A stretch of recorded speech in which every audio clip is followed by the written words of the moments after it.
Le 10 février 2022, Emmanuel Macron est à Belfort. Face aux salariés de l'ancienne usine Alstom, il se félicite du retour dans le giron tricolore d'un fleuron industriel. La turbine à vapeur la plus puissante du monde, équipant l'essentiel du parc nucléaire français, Arabelle. 2 ans plus tard, en mai dernier, Emmanuel Macron confirme le retour et le rachat par EDF de ses activités nucléaires très stratégiques à l'américain General Electric. Un rachat qui serait 2 fois plus cher que le prix de vente, selon le Canard enchaîné, ce qui a fait bondir l'opposition. Mais qui avait donc vendu les turbines Arabelle, portant alors atteinte à notre souveraineté? Mais alors, est-ce vrai? Quelle a été également la part de responsabilité d'Emmanuel Macron dans la vente de la partie énergie d'Alstom à General Electric en 2014? Eh bien, pour comprendre, il faut revenir 10 ans en arrière. Le 23 avril 2014, une dépêche de l'agence de presse économique Bloomberg révèle que Alstom, un mastodonte français, serait en négociation avec General Electric pour la cession de sa branche dans l'énergie pour 13 milliards d'euros. Une cession qui représenterait près de 70% des activités d'Alstom, notamment dans le nucléaire, l'éolien en mer, la transmission d'électricité ou encore dans les barrages hydroélectriques. Il est prévu la création de 3 coentreprises entre General Electric et Alstom, dont une portant sur ses actifs nucléaires stratégiques, les fameuses turbines Arabelle, et où la France pourrait avoir un droit de veto. Le conglomérat américain promet la création de 1000 emplois en France dans les 3 ans, ainsi que le siège mondial de 4 de ses nouvelles activités dans l'Hexagone. Mais alors, sur le contexte et les conditions de cette vente, je souhaitais en savoir plus. J'ai donc décidé d'échanger avec Alexandre Lereître, un réalisateur à l'origine du premier documentaire sur l'affaire Alstom. Ce qui nous interpellait, c'est que personne n'avait traité du tout le sujet de l'affaire Alstom à l'époque. Il n'y avait vraiment que la version officielle, à savoir que cette vente, c'était une bonne chose, c'était une alliance à 50-50. C'était très bien que les Américains nous piquent des trucs, ça voulait dire qu'on est attractif et compétitif. Bon, moi, je ne me projetais pas du tout dans l'idée que ça puisse intéresser autant de monde et avoir le retentissement que ça a eu, parce que malgré tout, voilà, non seulement le film a été pris, première surprise, et il a déclenché une commission d'enquête parlementaire le soir même de sa diffusion, donc deuxième surprise, et c'est là qu'il a commencé à se passer un truc, quoi. Le 4 novembre 2014, le successeur d'Arnaud Montebourg, un certain Emmanuel Macron, alors ministre de l'économie, signe la vente, une vente qualifiée d'alliance par la direction d'Alstom. Ce qu'on oublie, c'est que quelques mois plus tôt, un cadre dirigeant d'Alstom est arrêté aux États-Unis pour une affaire de corruption en Indonésie. Son nom, Frédéric Pierucci, vous ne le connaissez peut-être pas, pourtant il a été détenu pendant 2 ans, dont plusieurs mois dans une prison de haute sécurité américaine. Il a servi d'otage au cœur d'une guerre économique. Ce piège est extrêmement bien huilé. Aux États-Unis, tout le monde travaille ensemble. La Maison-Blanche, le département d'État, le département du commerce, les services de renseignement et les grandes entreprises. Et tout ça travaille ensemble depuis des années et ont réussi à monter en fait ce qu'on appelle, des militaires américains ont appelé dans les années 90 la lawfare, la guerre par le droit, parce que c'est beaucoup plus facile de déstabiliser des entreprises, de les racheter en utilisant le droit qu'en utilisant d'autres choses.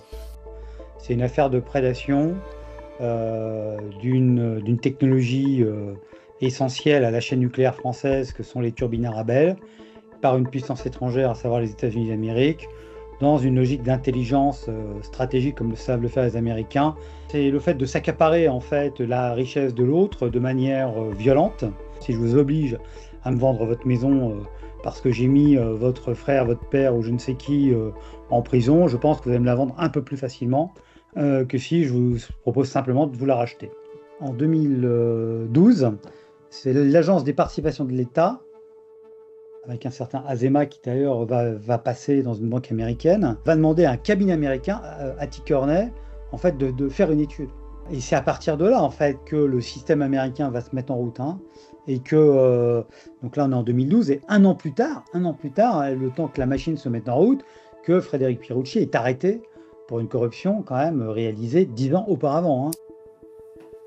Si on reprend, il a été cédé à un conglomérat américain la fabrication et la conception de turbines nucléaires qui équipent l'essentiel du parc nucléaire français, des actifs donc hautement stratégiques.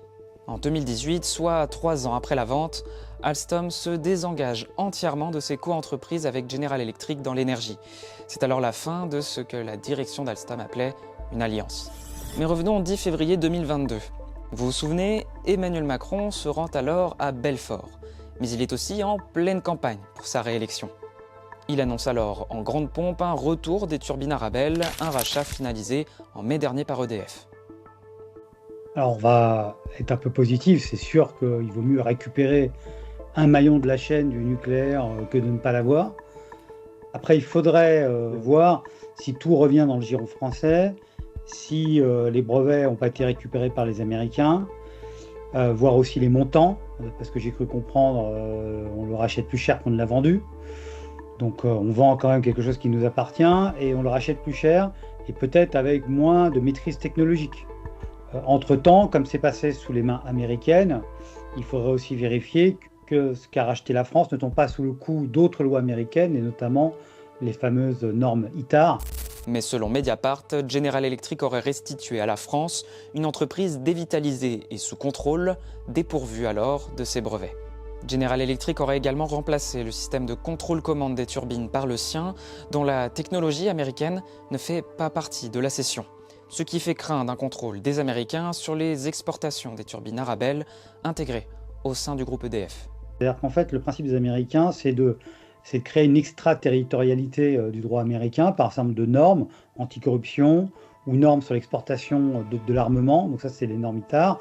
C'est-à-dire qu'à partir du moment où votre système détient un composant américain ou a fait l'objet d'échanges financiers en dollars ou autres, eh bien, les États-Unis ont leur mot à dire. Et aujourd'hui, le bilan est de 5000 emplois supprimés en France, bien loin des 1000 emplois promis par General Electric lors du rachat de la branche énergie d'Alstom.